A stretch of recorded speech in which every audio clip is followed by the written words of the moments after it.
Now, let me just put it blatantly to you. The program targets the birth of new babies. So once you have your baby, before your baby leaves the hospital, you no longer get a paper birth certificate, but then you get a digital one that is somehow implanted somewhere on somebody's body. Think about that, but have a listen to this. The digital ID, which has been a big problem to us for a very long time, is now on a testing mode for the next 2 months. I have been assured by all the stakeholders, led by the ministries concerned, that by December we will be able to launch digital ID, where every Kenyan don't have to carry any paper, plastic or otherwise, as an ID, that they should be able to be identified digitally using their iris. We're taking things that are, genetically modified organisms, and we're injecting them in little kids' arms. We just shoot them right into the vein. Kenya is in serious trouble. Now, for you to accept this, that means you're going to be completely surveilled and controlled. Think about it. So, Shalom, shalom. Call halal YAHAWAH, BAHASHAM, YAHAWASHI, BAHASHAM, Kakudash. Double honors to the elders and apostles, a great Muslim to teach them well. Peace and salutations to be told for elect. I'm Balad Tazwa. I'm coming at you from the Prophets in Babylon camp here in Tampa, Florida. Alright. This lesson is going to be going into Kenya and how they're being urged to push forth digital IDs and newborns. Alright, so this looking like this next generation is going to be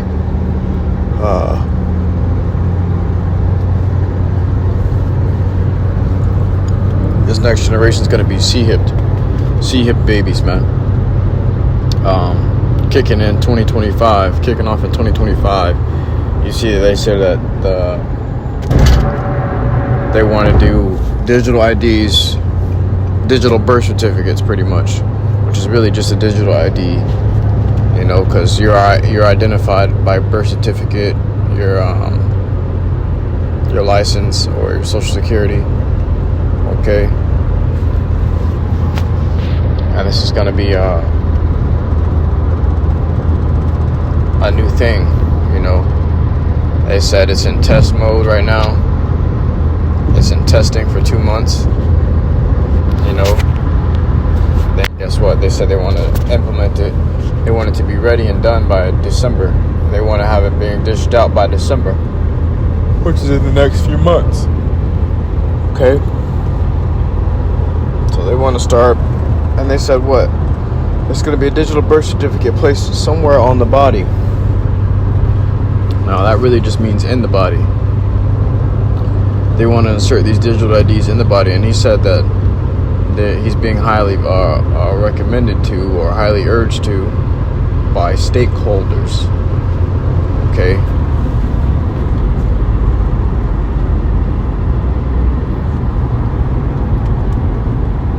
If we can just grab the definition of stakeholders.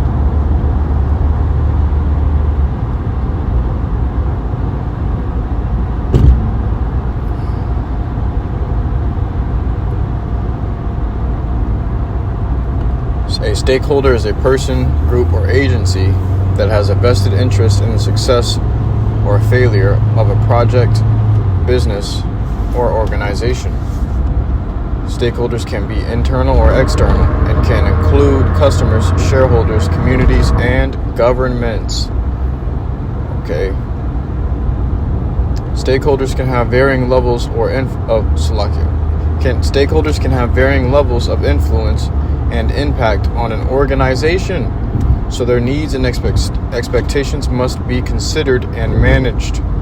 Engaging stakeholders is important for an organization to be effective, accountable, and ethical. The term stakeholder comes from horse racing, where a stakeholder is a person or entity that takes care of the entry fees until the prize money is awarded. The entry fee Slovakia is called a stake, which is a synonym for risk. Alright, so these guys are all about taking risks. You know, we can see that. We can see that's going down. Okay, they're taking the risk with this digital ID. You know.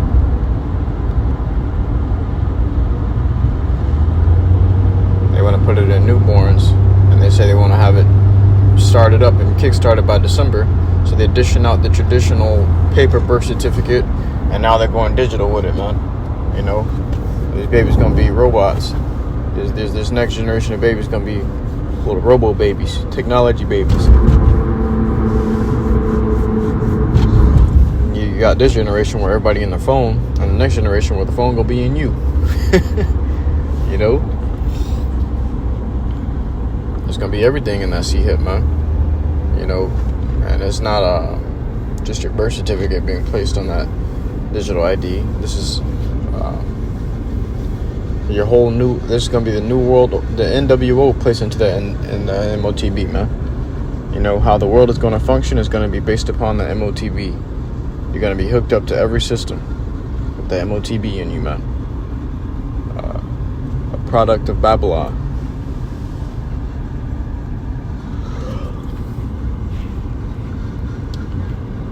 This is the book of Revelations, chapter 13 and verse 16. And he calls it all, both small and great. So Kenya is they're a small, you know, or a small nation, or small people, I should say. Okay, because they don't have much power. You know, they're small, a small nation as well. Not much people, not much of an army. Okay, small and great, rich and poor. Kenya is a poor country, free and bond. You know, to receive a mark in their right hand or in their forehead. So you're not gonna be protected by going to jail. There's not going to be an option to take the MOTB or go to jail, because the niggas in jail going to get it too. They're going to have to get it too. For them to bring by your daily rounds of food, you're going to have to check in. And the only way for you to check in is going to be in the MOTB. You know.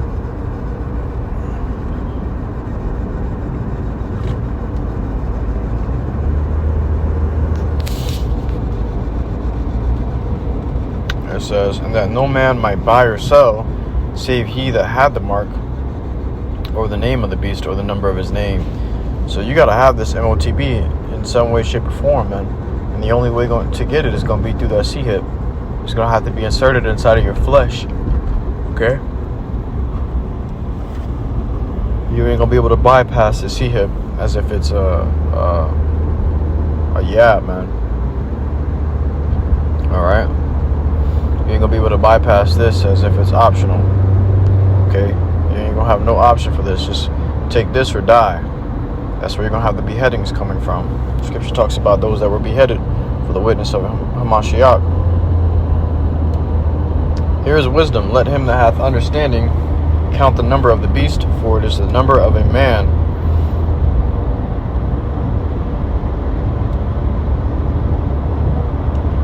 It says, and his number is 666. Okay, so 666.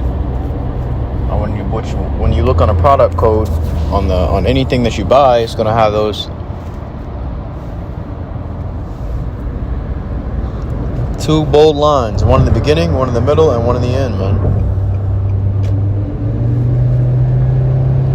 That's gonna be on every product label that gets scanned in the store when you buy something. When you put it on the shelves to get purchased, that's gonna be on every product label. And now it's gonna be inside your hand to show that you're a product of Babylon. So when the Lord comes, the Lord gonna see you as a part of Babylon. You know, that's why our temptation is coming upon those that belong to this world, as an NOT, Revelation 3 and 10 will say. You know.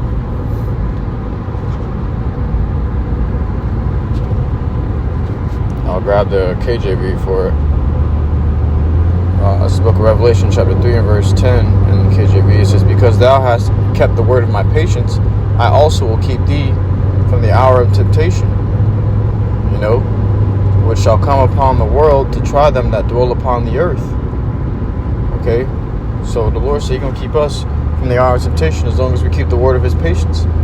You know, we're going to be kept from that hour of temptation, which is just a set time period in which people are going to be tempted to get that MOTB, and they're going to end up falling to it, man. You know, they're not going to be able to overcome it. Sheer willpower alone is not going to save you from that hour of temptation. You need the Lord, man. You're going to have to trust in the Lord, YAHAWASHI, and you're going to have to give your struggles and your worries into him, man. Everything that you're worried about and afraid of, you have to give it to the Lord. Okay? You have to trust him to feed you, trust him to clothe you, trust him to give you water. Okay? You're going to a time where you ain't going to be able... Hey, scriptures say they're not going to be stayed upon those that smote them anymore. So we're not going to be dependent upon Esau Edom anymore. Esau Edom is the one that smote us. America is the one that smote. We're not going to be dependent upon them anymore, man. We're going to be dependent upon the Lord. And those that depend on America, you're going to have them boils on them to show you that they depend on America, man. And them boils going to come from taking that MOTB, you know. Let me grab that. Grievous sore. Because this ain't a game. These babies going to grow up with grievous sores. They're going to look like zombies. So we're at the world's end, man. And this devil's plan and his ultimate end goal has always been to go inside the human body. You know, like he's got that all-seeing eye on the dollar bill. He wants to put his all-seeing eye inside your body. He wants to read your mind, because the Lord said what? His eyes are in every place. So Esau's trying to put his eyes are in every place, man. And he's trying to get as close to being in your mind as possible. That's why when you go on a social media app or something, and you go on Google, you type something in, you search it up, then you go on your social media app, he's recommending it to you, like trying to get you to purchase it as an ad based off your past searches, you know. And it goes across, this cross-platform, like cross apps. Okay, he takes your information, the information that you've put in from one app, and put it into another, so that he can know you better. Okay, so you're just like, damn, how does shit know I was going? How does this know that I was thinking about this? How does this know that I was thinking about that? You know, you got Siri on your phone or Alexa, you know, and they listening in on your conversations the whole time, and then all of a sudden it's getting recommended to you. You know, and that's actually an actual problem. Okay, they've been listening on you this whole time, and they're recommending the things that it hears. Okay, through AI. All right. So that's the kind of time we're in, where this devil is, his whole entire plan has been to get inside your mind this entire time, and now he's about to accomplish it. Now the time is here that he's got his technology ready and in testing. You got Elon Musk already doing it over here. Already got human trials going on over here, and they say it's looking so far so good. They got Kenya wanting to do it by December, you know, to implement it nationwide over there. What you think is coming for over here in America next, man? Same thing, man. Okay. Revelation 16:2. And the first went and poured out his vial upon the earth, and there fell a noisome and grievous sore upon the men which had the mark of the beast, and upon them which worshipped his image. Okay. Now when you have somebody's birthday party, are you knowingly worshiping them, or are you unknowingly worshiping them? Most people are unknowingly worshiping that person whose birthday party they're at, bringing them gifts, singing to them. They don't even know that, they don't really understand that they're worshiping him. So most people aren't going to understand that they're worshiping the image of the beast when they receive to see him. They're just going to think that, what?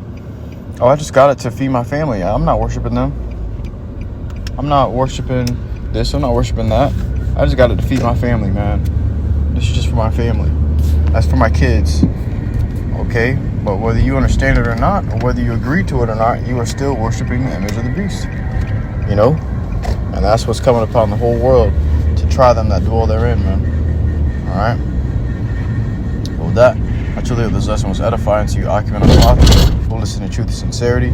So next, SHAMAIWAN, I give all glory, honor, and praises unto YAHAWAH, BAHASHAM, YAHAWASHI, BAHASHAM, Shalom.